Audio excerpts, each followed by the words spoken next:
Đâu mà chửi thề con cặc, đâu mày nói chuyện vô văn hóa. Mày coi chừng mày chết với tao nha mày.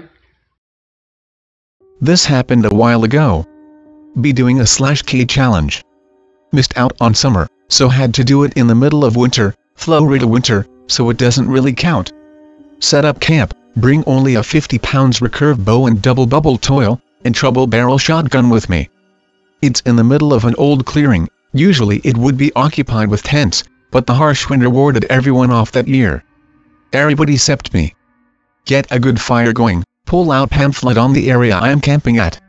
The pamphlet literally says that the Native American translation for the place was silent, noiseless / quiet / sneaking hills.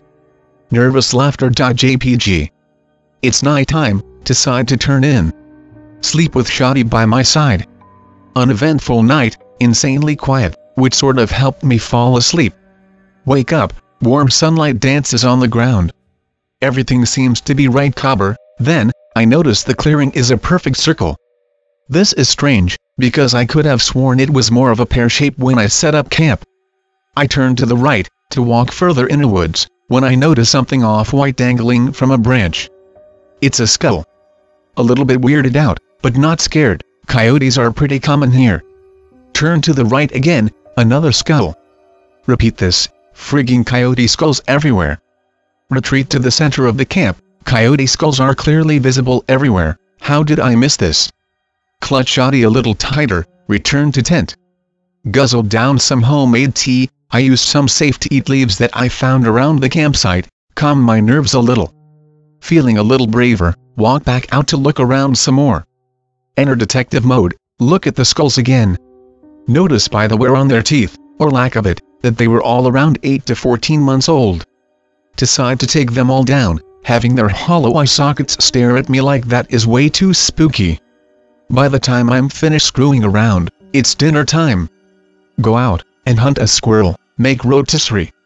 I used some spices I found in the woods to give it flavor. I knew they weren't toxic, however, I forgot that they were also used as laxatives, but since this is a creepy thread and not an MRE thread, I won't go into detail. Clean myself up, and return to my tent to sleep. I wake up a little while later at midnight exactly. Loud yaps and rustling coming from everywhere. I grab my bow and Shoddy and carefully peek out through tent opening. Ah, damn. I was pushed onto my back, white snapping jaws were inches from my face. I use a broadhead to stab whatever's on me. It goes down like a ton of bricks. Pull out my cell phone to use it as a flashlight. It's a frigging coyote. The broadhead went right through its throat, out through to top of its head. The yaps and barks are getting louder and closer. In an adrenaline high, I blast randomly through my tent opening.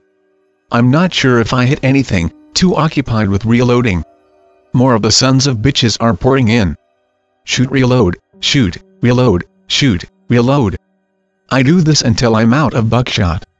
Say a quick prayer, grab my bow. As I reach over for it, a sharp pain strikes my wrist. I'm too wide-eyed to do anything. The coyote I literally stabbed with a frigging broadhead is biting my right hand. He leaps on top of me. Luckily for me, the arrow stuck in his head keeps him from coming close to my face. I'm hysterical by this point, screaming, "Help! Damn! Die!"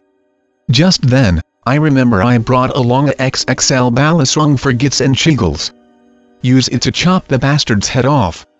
Run out of the tent. I accidentally grabbed my shotgun instead of my bow. I'm spinning around trying to find a way of escape. Suddenly, all the yapping stops. The coyotes are backing up to a campfire. It wasn't my campfire. Above the blaze floated a coyote skull with feathers strewn about it. Notice it's not actually floating, but instead, is being worn as a mask by a naked man with pitch black skin. I scream, infuriated at him. I think I was trying to curse at him. I jerk the trigger on my shotgun, and to my surprise, it goes off. His shoulder flinches back, and he grabs his stomach. This part I can't green text. It's just too hard to describe. He pulled open his stomach, and this gut-wrenching feeling of anxiety poured over me. Something akin to the sound of a cannon or lightning started going off, but it was way too prolonged to be a rifle or something like that. I think of it today more like a scream. I woke up later, in a ranger station. They said they received a call in the middle of the night. Someone kept on screaming "coward" and "damned be" into the phone.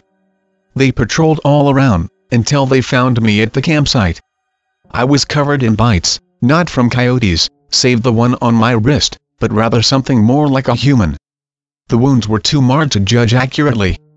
They were really mad at me. They thought I went coyote hunting while high or something. The second campfire at the site was stacked to the height of a man with coyote bones.